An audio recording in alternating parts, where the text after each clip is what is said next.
Hi, I'm Kelly, and this is my story. I grew up in a home with an abusive, alcoholic stepfather.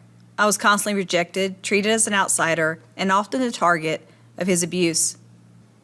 That was the beginning of the emotional damage that eventually led to a suicide attempt and 60 days in a mental hospital.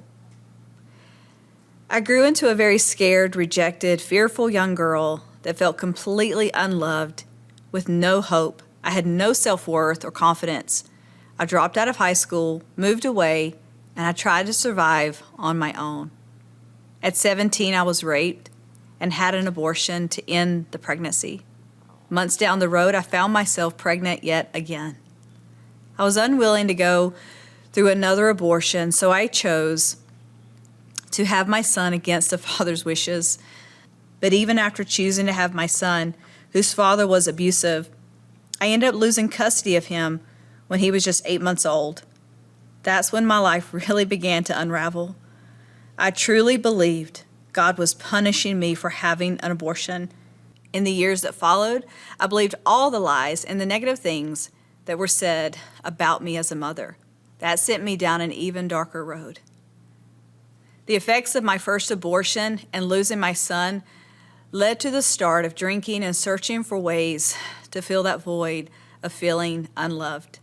I ended up pregnant a third time, and I chose to have yet another abortion. That abortion proved to be even more mentally and physically damaging in the years that followed. I believed the abortionist when she told me that everything would go back to normal and I would forget about it as if it never happened.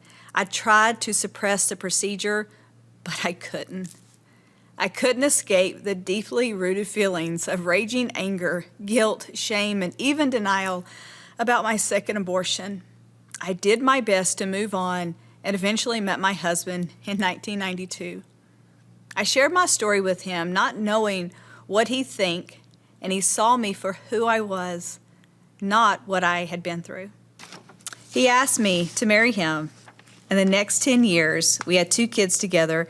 Our marriage suffered greatly. Some really hard times. A lot of it was due to the suppressed feelings of guilt and pain I still carried because of my abortions. We ended up at a place in our marriage where we were both ready to end it. But God intervened. He had other plans for us. We gave our lives to the Lord, our marriage was reconciled, and we began trying to heal as a family.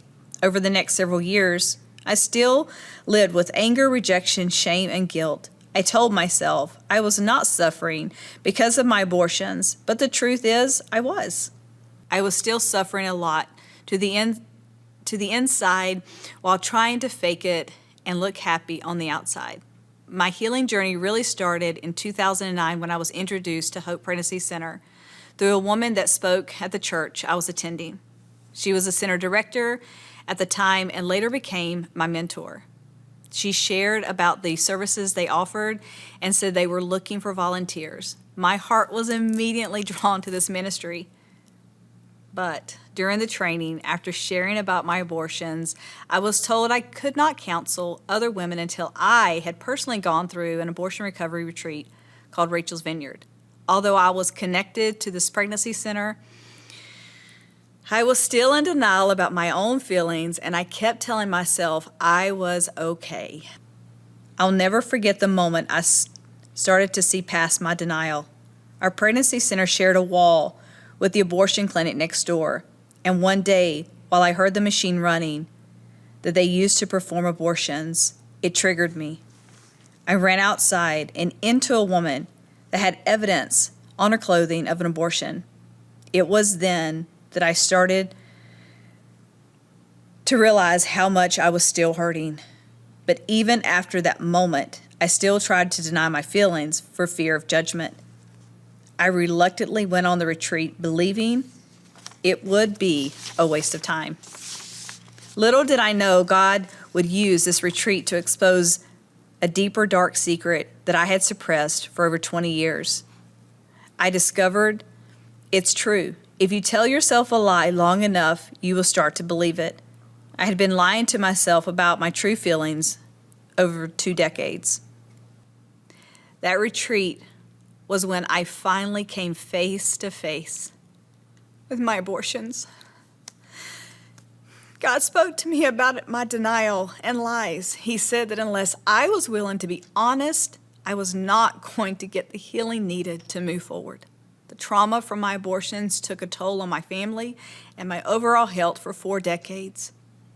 It was a long road to get here. But I can honestly say, because of God's grace and mercy, I don't have to live in denial anymore. I know I am forgiven.